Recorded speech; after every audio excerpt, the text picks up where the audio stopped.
La session parlementaire débute sous la menace Trump. Malgré un front commun du Conseil de la Fédération à Washington, le nouveau président impose des tarifs, notamment sur l'acier, l'aluminium et le bois d'œuvre. C'est une occasion peut-être de réveiller un petit peu tout le monde puis de dire aux entreprises, vous investissez pas assez. Un rapport dévastateur de la vérificatrice générale plonge la CAQ dans une crise. On parle plus d'un fiasco, on parle plus de CASA, on parle de CATA.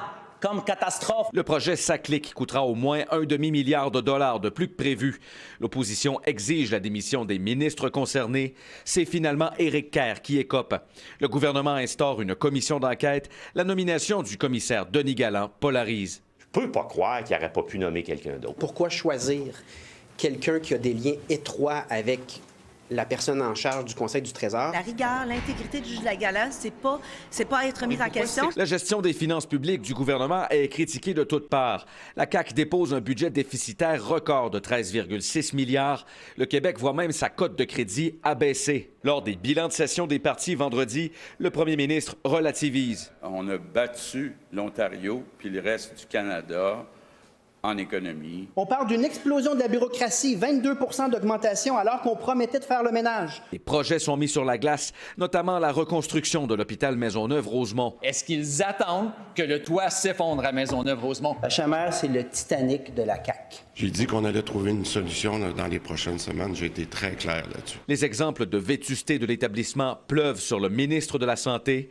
Christian Dubé parvient à débloquer les fonds pour lancer les travaux, mais son bras de fer avec les fédérations de médecins, lui, est loin de s'estomper. Tous les gouvernements dans le passé ont reculé. Une bataille qui ne sera pas facile. Santé Québec ne donne pas du tout les résultats. Les Québécois sont tannés de la CAQ.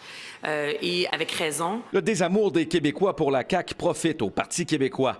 Le PQ trône au sommet des sondages et ajoute une 5e députée, dans Terrebonne. Que je serai loyale envers le peuple du Québec. Même si elle n'est pas encore déclenchée, les hostilités pour l'élection partielle dans Arthabasca sont lancées. Le chef conservateur, Éric Duhem, est sur les rangs. Je pense que le Parti conservateur va être celui qui pourrait porter le message haut et fort pour dire à M. Legault que c'est assez. Tous les indicateurs sont plus qu'au vert. Vous le voyez dans les campagnes partielles notamment. Québec solidaire doit se trouver un nouveau porte-parole masculin. En mars, Gabriel Nadeau-Dubois quitte son poste.